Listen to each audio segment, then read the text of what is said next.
So hi guys, another day, another menu lah untuk korang masak dekat rumah. So hari ni kita nak buat Kuih tiaw Lana. kuih tiaw Lana. So kita tengok cara-cara dia. Let's go. Okay, hari ni kita akan masak kuih tiaw Lana. Kita panaskan minyak sikit. Kita masukkan kuih tiaw. Kita letak kicap pekat sikit dengan minyak bijak.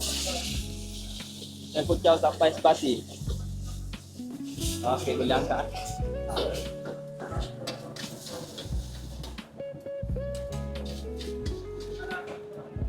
Okey, ini semua bahan untuk buat kuah Lana.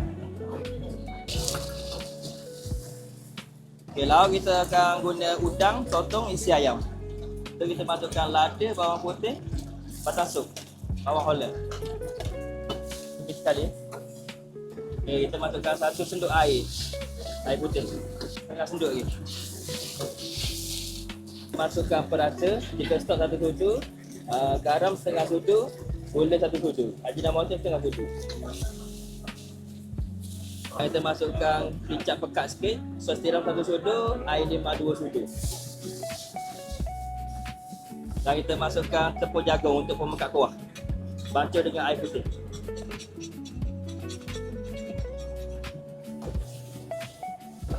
Dan kita masukkan semua bahan, sayur kailang, tomato, carrot.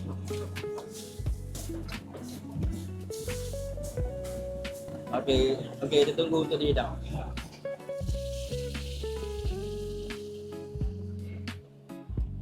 Okey, siap. Selamat mencuba.